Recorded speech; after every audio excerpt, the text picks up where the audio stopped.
Nous nous réunissons aujourd'hui pour parler des 6 axes nécessaires pour évaluer un professeur stagiaire et la rédaction du rapport conclusif.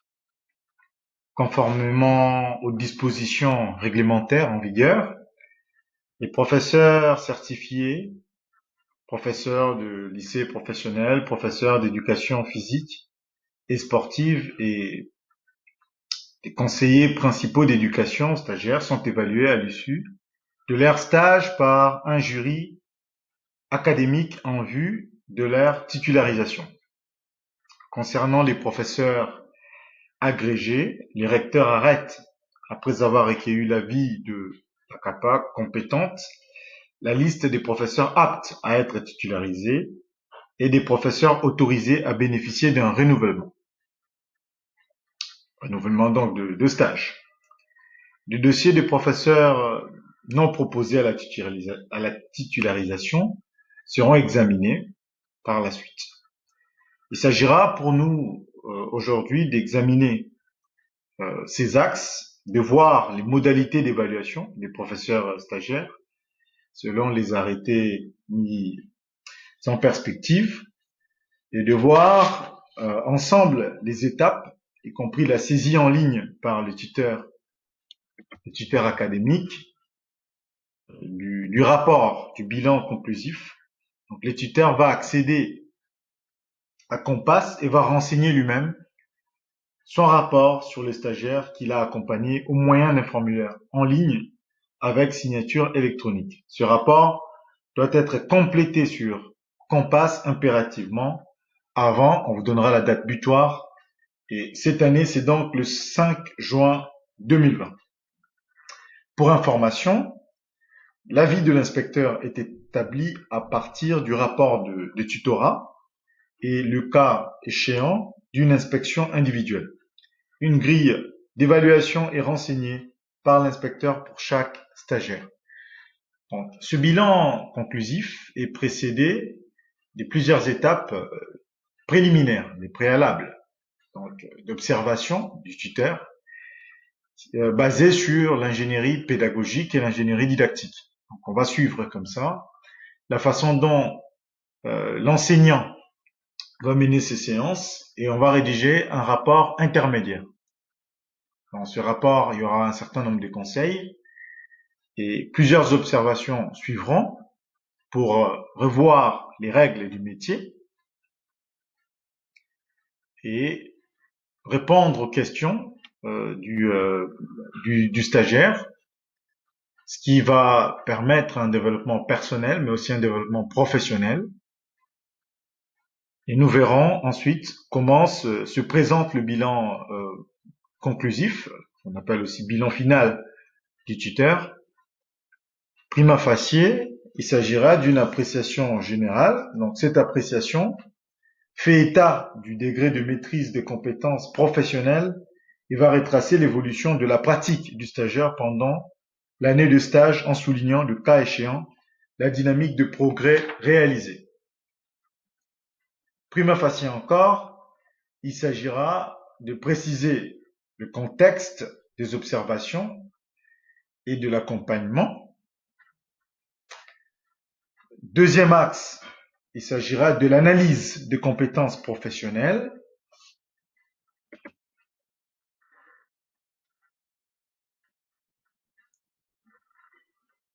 Donc, des compétences relatives à la prise en compte des éléments réglementaires et institutionnels de son environnement professionnel en lien avec les responsabilités attachées à sa fonction.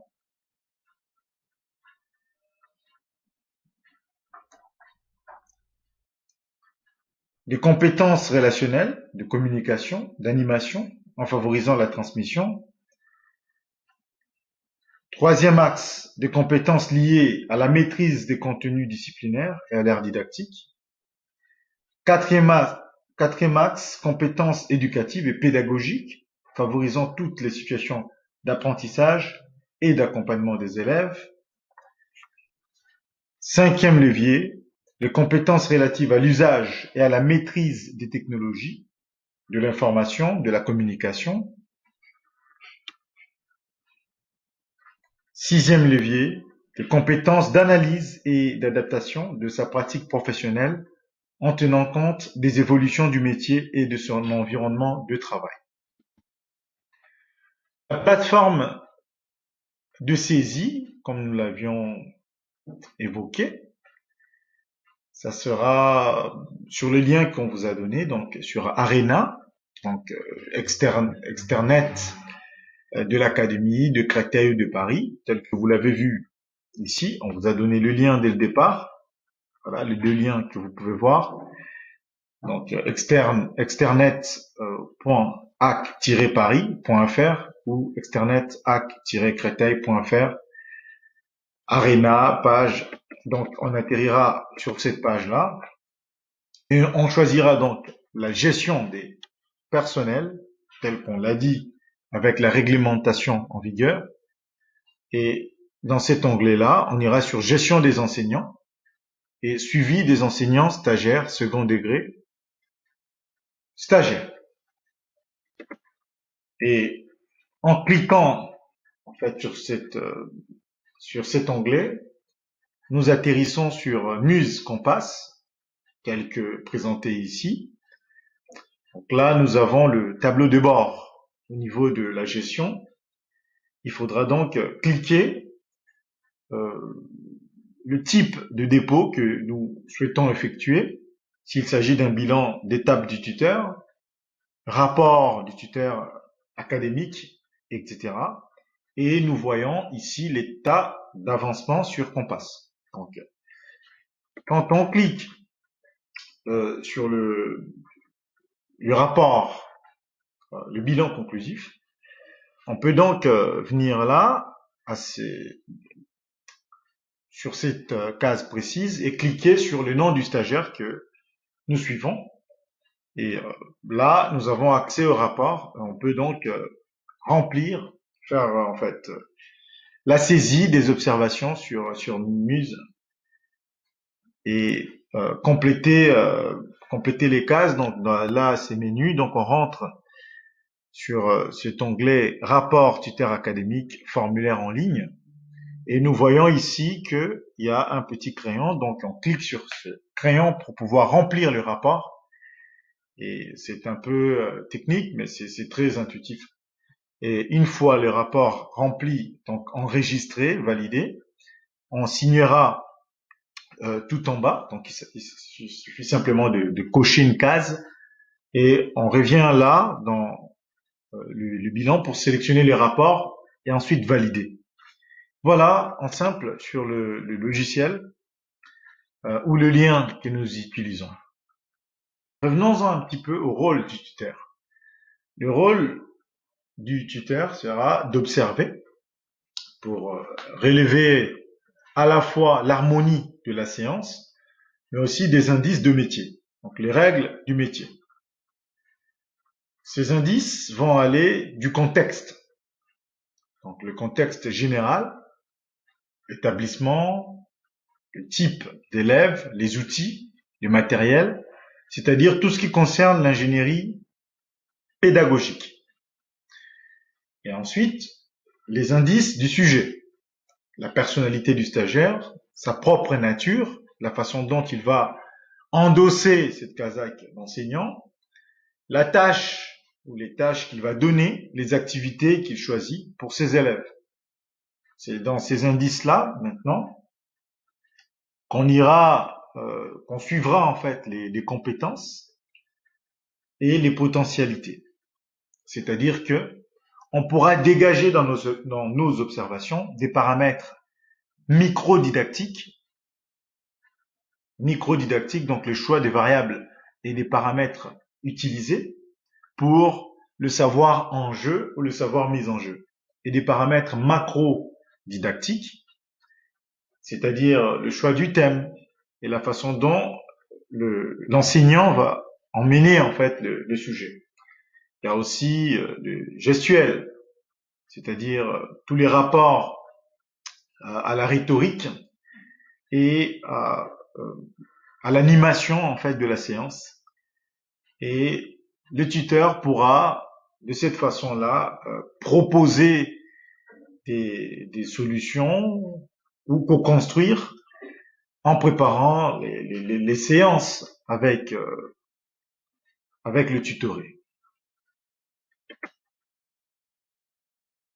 Et nous verrons que ce rôle d'observation ne se fait pas ex nihilo. Cela suit un schéma très précis où l'on commence par mettre en évidence des points d'appui. Autrement dit, les points forts du stagiaire. Parce que la participation est active en classe, par exemple. L'adhésion du groupe, la confiance, le respect des élèves, leur bienveillance.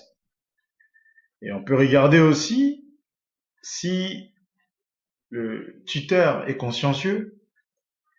Est-ce qu'il a préparé sa séance? Est-ce qu'il a un support? Voilà un certain nombre de points positifs qu'on peut mettre ici en exergue.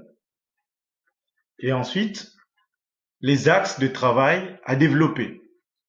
Alors le champ est très libre, large.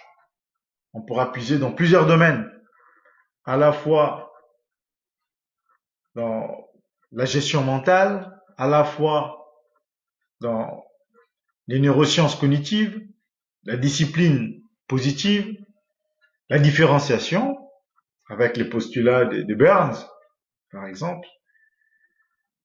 Et pourquoi ne pas explorer d'autres domaines? J'imagine que l'enseignant est au courant, quand même avec les formations suivies dans son centre de formation, que certains élèves peuvent avoir des troubles dans leurs apprentissages.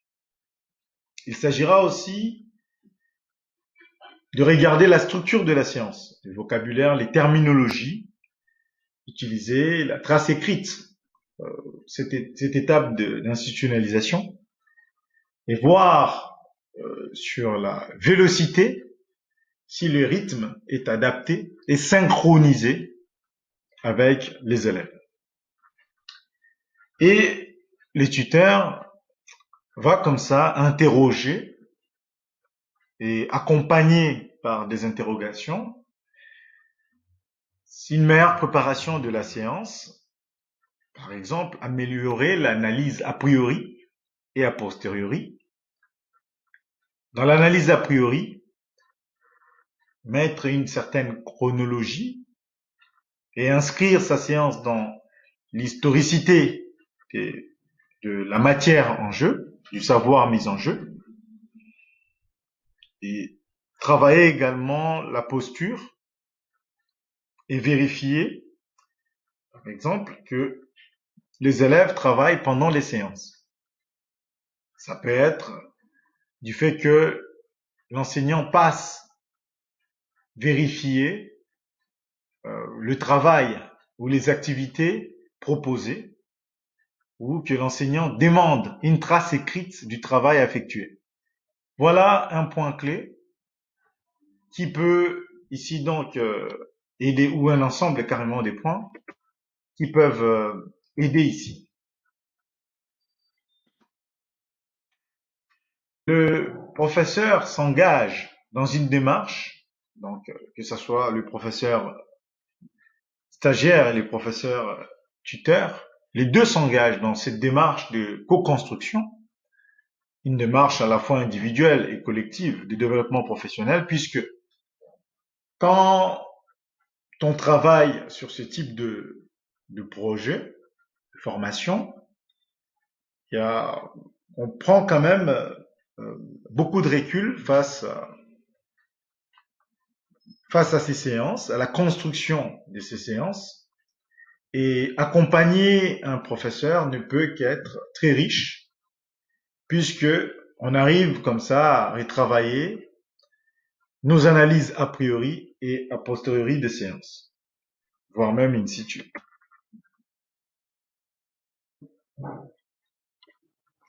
Sur les rôles ici, donc les règles en fait du travail, il y a la cohérence.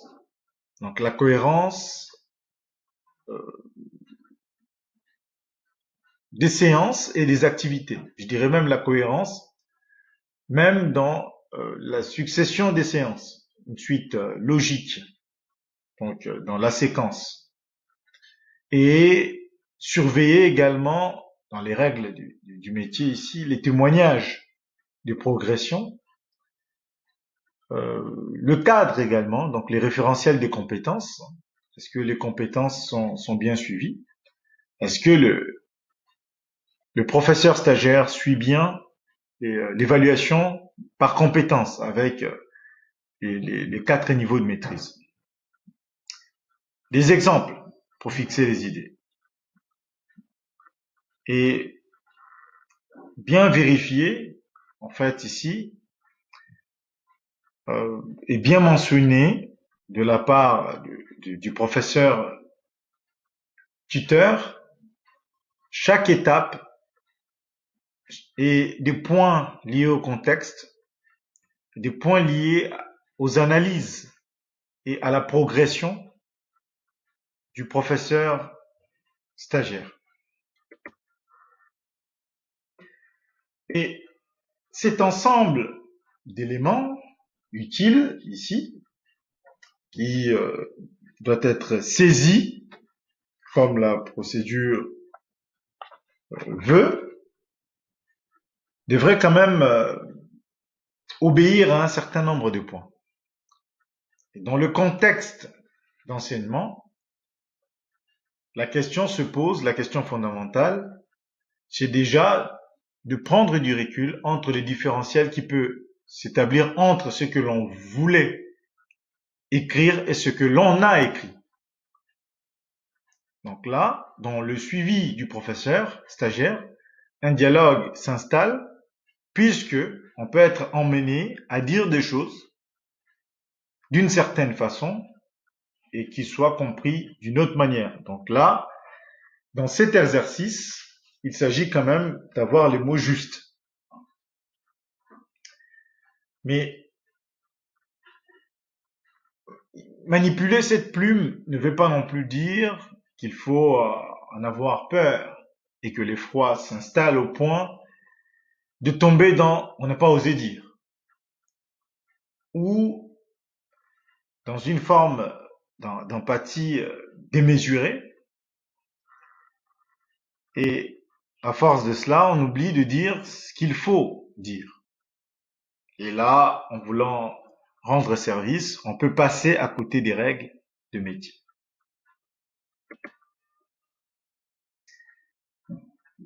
Toujours dans cette rédaction de bilan, il est nécessaire de penser à des formulations claires, des formulations explicites, qui vont permettre de comprendre le pourquoi des informations données.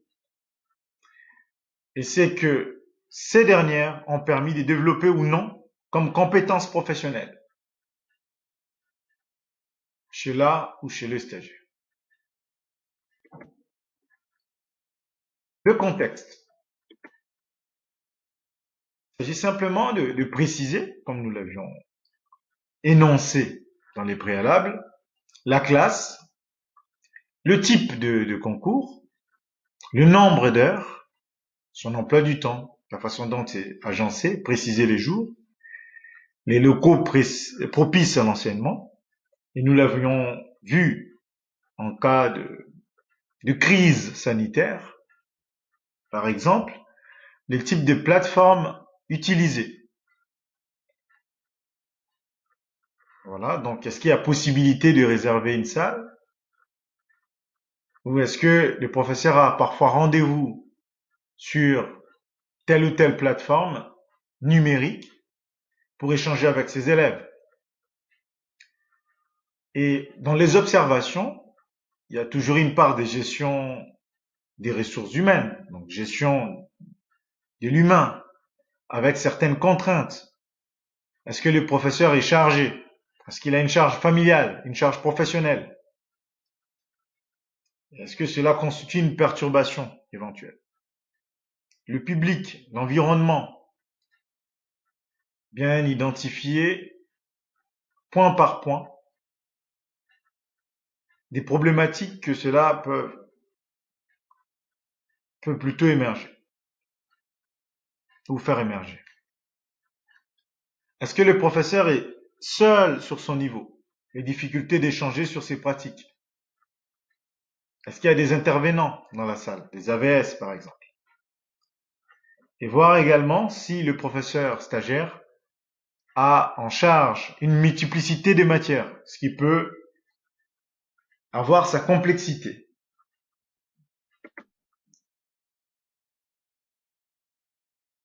Travailler aussi sur l'élimination des implicites. Si le professeur est binômé par un autre, le professeur stagiaire est binômé par un autre professeur, contractuel ou titulaire, avec qui il travaille. Si oui, est-ce qu'ils ont pu établir ensemble un vrai climat de travail? Ou s'il est binômé par un collègue avec qui il ne coopère pas, qui ne peut pas collaborer. Est-ce que cette situation est favorable ou pas à l'échange?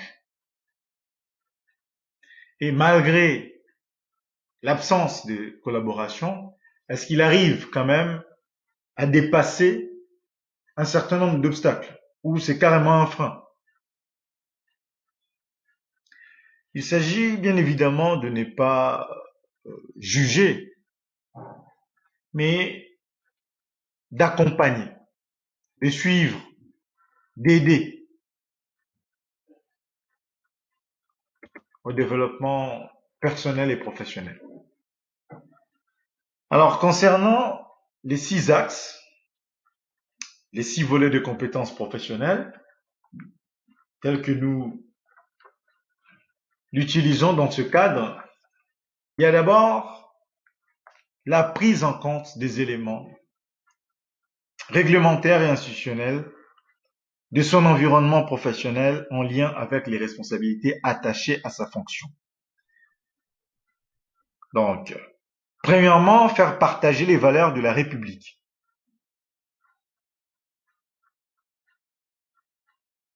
La liberté de parole. Est-ce que le professeur a pu, mais en fait, installe un climat de débat tout en régulant le partage de la parole? Il y a également le fait d'inscrire son action dans le cadre des principes fondamentaux du système éducatif et dans le cadre réglementaire de l'école. Prendre la parole, c'est bien, mais la parole devrait être régulée. Et de même, la liberté d'expression ne veut pas dire qu'on devrait tout dire et n'importe quoi dans le cadre d'une séance de cours. C'est là que le professeur stagiaire devrait agir en éducateur responsable et selon des principes éthiques que nous suivons. La responsabilité administrative, faire l'appel, suivre les séances, préparer une séance, mais également des compétences relationnelles, de communication, d'animation. Il y a donc la maîtrise de la langue à des fins de communication, la coopération au sein d'une équipe, la contribution à l'action de la communauté éducative,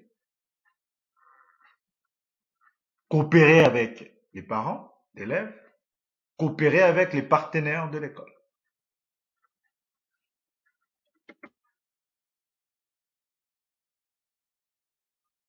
Il y a aussi ce que nous pouvons appeler ici les compétences liées à la maîtrise des contenus disciplinaires et à l'ère didactique. Cela va de la maîtrise des savoirs disciplinaires et l'ère didactique. Donc rappelons quand même qu'ici, que la didactique, c'est la gestion de savoir dans un cadre donné, dans une matière précise. Et la maîtrise également de la langue française dans le cadre de son enseignement. C'est-à-dire savoir distinguer les théorèmes, savoir distinguer les théorèmes des propriétés des axiomes etc. Ça, c'est dans le cadre des mathématiques. En français, cela peut aller par l'étude des syntagmes. Et en langue étrangère, il y a là aussi des particularités propres à la langue.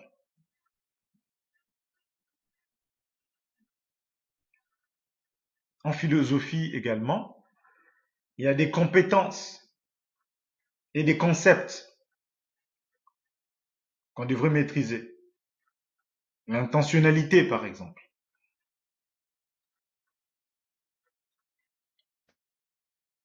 Le professeur stagiaire développe également ici des compétences éducatives et pédagogiques favorisant toutes les situations d'apprentissage et d'accompagnement des élèves.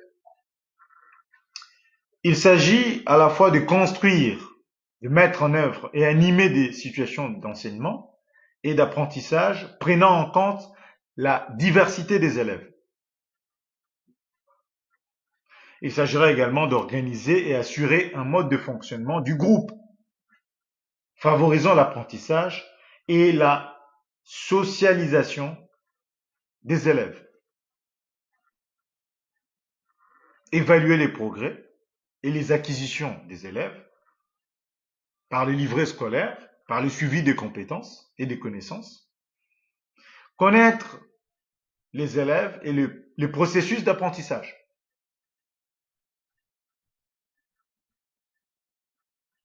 Donc là, il y a toute une réflexion sur l'humain, sur la personne même, l'élève, connaître l'élève dans son contexte, dans sa catégorie socio-professionnelle, plutôt de la famille, des parents. Comprendre les carences, les besoins de l'élève. Comprendre également ses obstacles. C'est là qu'on parlera de la différenciation, la personnalisation et parfois les suivis individuels. Prendre en compte la diversité des élèves et accompagner les élèves dans leur parcours de formation.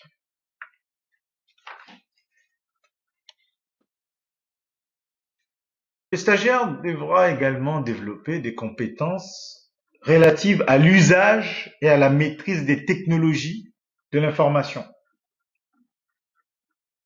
de la communication, le numérique. Donc, intégrer des éléments de la culture numérique nécessaires à l'exercice de son métier.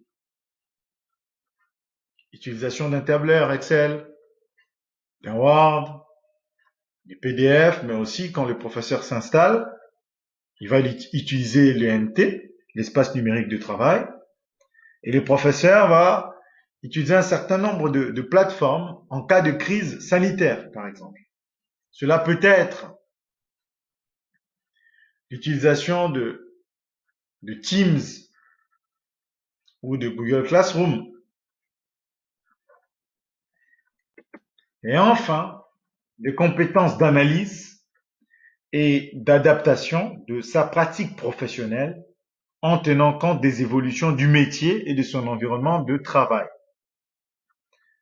Cela mérite une attention particulière puisqu'il s'agit là de s'engager dans une démarche individuelle et collective de développement professionnel. Voilà, principalement. Je ne sais pas si vous avez des questions, donc je vais essayer de prendre question par question et essayer d'y répondre. Alors, dans le contexte, la question c'est, dans le contexte, puis-je faire référence au nombre d'étudiants, si c'est 35, et hétérogénéité de la classe, donc étudiants ici de bac pro, bac technique, bac général.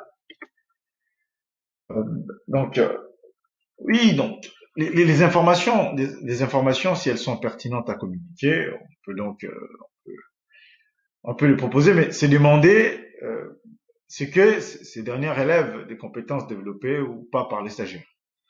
Et relié aussi à des observations qui nous diront quelque chose de la pratique du stagiaire. Parler du nombre, oui, mais à quelle fin? Est-ce que c'est pour souligner par exemple l'hétérogénéité Est-ce que vous avez des précisions? Et si ça a été très difficile pour le professeur stagiaire, est-ce que, in fine, il a réussi à surmonter ces obstacles? Sinon, pourquoi? Donc, la deuxième question, c'est le professeur stagiaire a été inspecté en novembre. La visite n'a pas été concluante et l'inspectrice devrait revenir. Ne sachant pas si nous reprendrons les cours et si l'inspectrice reviendra, je me demande si le jury va se baser aussi sur cette visite d'inspection. Cette question est une excellente question. Donc, il y aura deux cas de figure face à cette situation. Donc, premièrement, s'interroger si le stagiaire est en renouvellement ou si il est dans sa première année probatoire. Donc, selon les deux cas, donc prenons pour fixer les idées le premier cas, si le stagiaire est en renouvellement. Il est donc normal qu'il ait une visite de l'inspectrice dès le début de l'année scolaire. Pour rappel, les stagiaires renouvelés sont obligatoirement inspectés, ce qui n'est pas le cas pour les autres stagiaires. Donc, pour les autres stagiaires, est-ce qu'il y a eu un élément qui a déclenché cette inspection en novembre? Puisque en novembre, c'est quand même très tôt. Et se demander si c'est une pratique propre à cette académie ou à cette inspectrice, par exemple.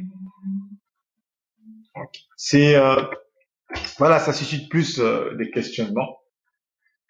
Et s'il n'y a pas d'autres visites, ce qui risque de se passer, c'est que l'inspectrice s'appuiera très certainement sur le rapport du tuteur. Mais le rapport devra bien refléter l'évolution de l'acquisition des compétences, donc développement professionnel du stagiaire, qui peut effectivement être un peu, je veux dire, un peu limité. En novembre, on n'a pas beaucoup de points de théoriques, on n'a pas eu une formation très solide au sein de son centre de formation. On n'a pas eu beaucoup d'échanges non plus avec son tuteur en novembre.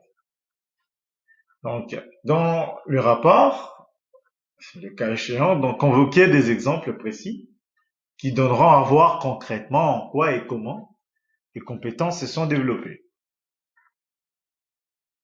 Mais n'oubliez pas que le rapport du tuteur ne sera pas le seul non plus. Donc il y a le rapport notamment du chef d'établissement, donc l'avis du chef d'établissement, qui s'appuie sur une grille d'évaluation propre à chacune des trois catégories des stagiaires suivantes. Donc les professeurs stagiaires certifiés des lycées professionnels et agrégés hors ex-titulaires, donc les professeurs documentalistes et stagiaires et les conseillers principaux d'éducation stagiaires.